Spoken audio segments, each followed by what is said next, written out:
Je pense quand même qu'il y a un truc très fort, c'est qu'on se rend compte que vous avez commencé vraiment tout jeune et que ça a marché assez vite, très bien quand même. Très vite. J'étais avec, quand on a commencé avec Dieudonné. Avec Dieudonné. Ça a marché tout de suite. Ça a marché tout de suite. Un petit juif, un gros noir, ça fonctionne.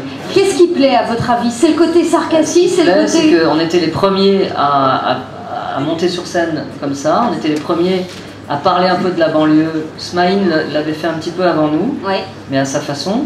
Mais nous, on osait aborder les sujets du racisme. Je veux dire, on s'insultait, lui et moi, sur scène, et les gens savaient bien que c'était du second degré. On avait des affiches un peu choquantes. Oui. Par exemple, moi lui j'étais en SS et lui en Ku Klux Klan. Vous en Asie. Serrait la main avec un grand sourire, donc voilà, je trouve ça. C'était des choses qu'on pouvait faire. Et qu'on peut...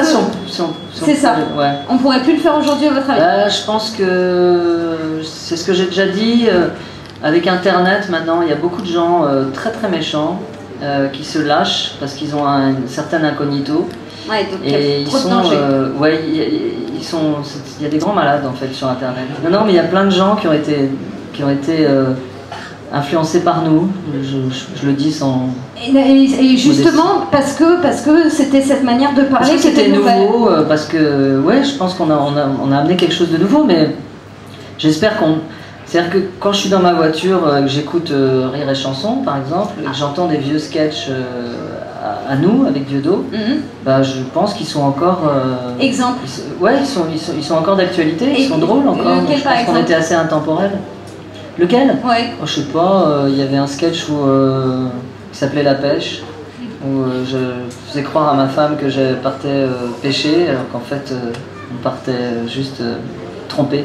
Mais c'est vrai que j'avais une grande complicité avec Diodo, c'est vraiment un pote d'enfance, et c'est vrai que c'est un peu dommage, c'est un peu du gâchis, je pense, ce qui lui arrive là en ce moment.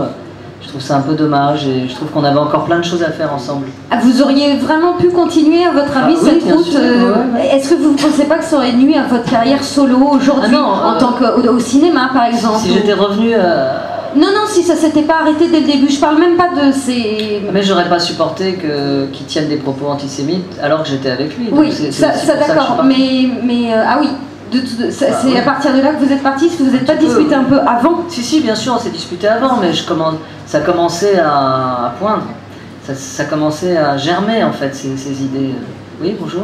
Oui, mais vous parliez d'antisémitisme, il y a Stéphane Toen qui avait fait une blague sur le plateau du Grand Journal, qui a été accusé d'être antisémite. Oui, ce qui est faux.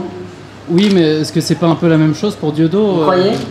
Vous le connaissez bien, Diodo? Vous l'aimez bien? Je l'ai déjà interviewé. Vous l'avez déjà interviewé? Et moi-même, je suis juif aussi, donc c'est pour ça. D'accord. Écoutez, je ne vais pas parler à la place de Diodo.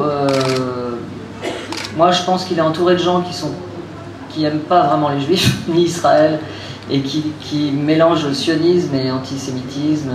Pour eux, je ne vais pas me lancer là-dedans, mais je pense que c'est...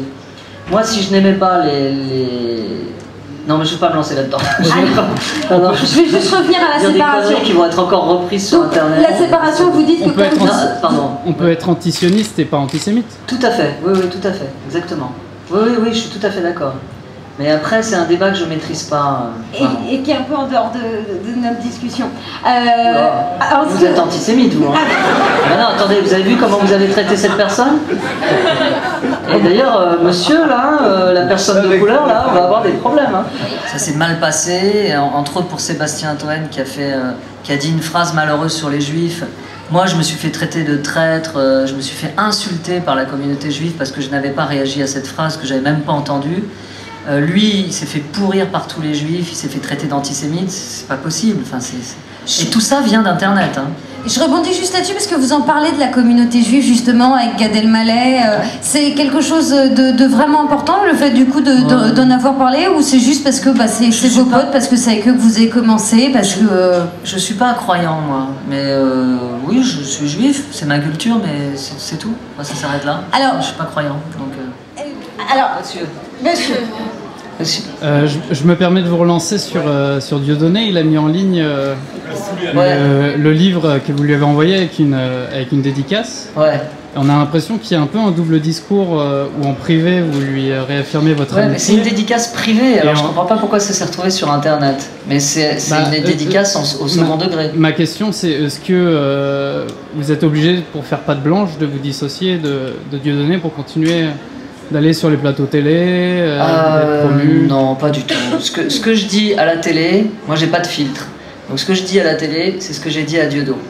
Dieudo, on a des rapports privés tous les deux, on s'aime beaucoup, on est vraiment des potes d'enfance. Et tout ce que je dis à la télé, il le sait, je lui ai dit en face. Donc j'ai rien à cacher. Et cette dédicace que je lui ai faite, c'était pas censé se retrouver sur internet. Donc je sais pas, c'est bizarre, mais... Et les arnaques là, je continue à... Comment? Parce que dans le livre vous dites quand même qu'il vous a arnaqué. Non mais c'est... Et il a pas mal pris?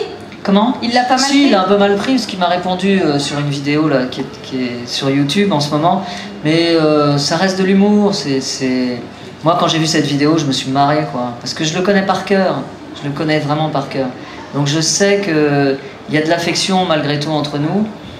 Je devrais pas dire ça parce qu'il y a des gens qui le détestent, qui le haïssent. Donc ils doivent pas comprendre pourquoi je dis ça. Mais bon, j'ai pas envie de me lancer là-dedans.